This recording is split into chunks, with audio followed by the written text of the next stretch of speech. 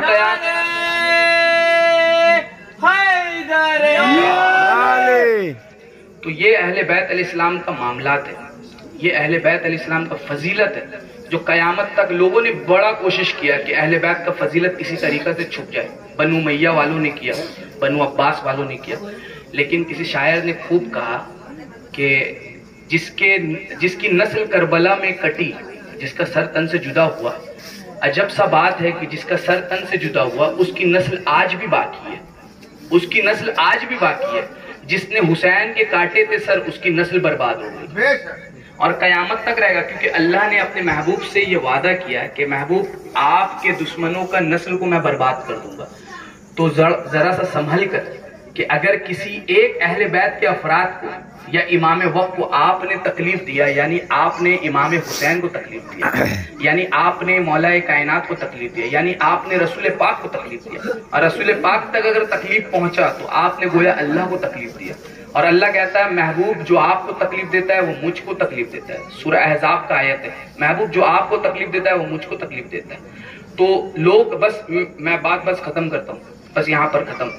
لوگ یہ چاہتے ہیں آج کے دور میں کہ اللہ مجھ سے راضی ہو جائے، ہر کوئی چاہتا ہے اللہ مجھ سے راضی ہو جائے، تو اللہ کی رضامندی کہاں ہے؟ لوگ کہیں گے نماز پڑھو، روزہ رکھو، حج کرو، زکوٰۃ دو، اللہ سے راضی نہیں۔ اللہ تو نہیں کہا، اللہ تو کہا وَاسْتَعِینُوا بِالصَّبْرِ وَالصَّلَاةِ، اللہ کہہ رہا ہے کہ نماز پڑھو اور صبر کرو، اور صبر کرنے والوں کے ساتھ اللہ ہے۔ نماز تو ہر جگہ ہے لیکن صبر ہے کہاں؟ تو لوگ یہ کہتے ہیں کہ مطلب اللہ کو راضی کرے، کہاں پر رضامندی اللہ کا؟ تو اللہ کے محبوب نے ایک آسان راستہ امت کو بتایا۔ اللہ کے محبوب نے بتایا، سنو لوگو، میری شہزادی کونین سیدہ طیبہ طاہرہ زاہدہ عابدہ راکبہ مقدمہ کائنات، مطلب مالک کل جہاں، میری بیٹی اگر جس سے ناراض ہو گئی اللہ اس سے ناراض ہو گیا، اور میری بیٹی جس سے راضی ہو گئی اللہ اس سے راضی ہو گیا۔ یعنی سیدہ کائنات کو اگر راضی کرنا ہے، اگر اللہ کو آپ کو راضی کرنا ہے یعنی سیدہ کائنات کو راضی کرنا۔ اور سیدہ کائنات نے تو ایک بات فرما دیا، کیا کہ سیدہ نے فرمایا اگر میرے ایک اولاد کو بھی کسی نے تکلیف دیا گویا اس نے مجھ کو تکلیف دیا۔ آپ اگر 12 امام کو مانے اور غوث پاک کو نہیں مانے تو آپ نے گویا سیدہ کائنات کو تکلیف پہنچایا۔ یہی بات ہے، آپ نے گویا سیدہ کائنات کو تکلیف پہنچایا، یعنی غوث اعظم کو آپ اگر نہ مانے اور ان کے جد پاک، ان کے آل پاک کو اگر مان رہے اور ان کو انکار کر رہے، یعنی آپ نے سیدہ پاک کو تکلیف پہنچایا۔ اور خدا کی قسم رسول پاک نے یہ فیصلہ کر دیا کہ جس نے میری بیٹی فاطمہ کو ناراض کیا اس نے مجھ کو ناراض کیا۔ قیامت تک تم جتنا کچھ کر لو، اگر جس سے سیدہ ناراض ہے قیامت تک وہ اللہ اس سے راضی نہیں ہو سکتا۔ تو آج اگر ہمارا عقیدہ کیا ہے؟ ہمارا عقیدہ آج درست کرنا ہے۔ تو عقیدہ آپ کو ملے گا کہاں؟ سوائے آل محمد کے علاوہ کوئی آپ کو عقیدہ نہیں دے سکتا۔ امام جعفر صادق علیہ السلام نے فرمایا کہ سنو سنو قرآن ہم محمد والے محمد سے سیکھو، ہم تمہیں بتائیں گے قرآن کی راز کیا ہے، پر قرآن سے کبھی ہمیں مت سمجھنا کیونکہ ہم اللہ کا راز ہے، اللہ ہمیں سمجھتا ہے، ہم اللہ کو سمجھتے ہیں۔ تو آپ اگر واقعاً اگر آپ اہل بیت علیہ السلام کا طریقہ پہ چلنا چاہتے ہیں تو آپ کو حضور غوث پاک کا طریقہ پر چلنا پڑے گا۔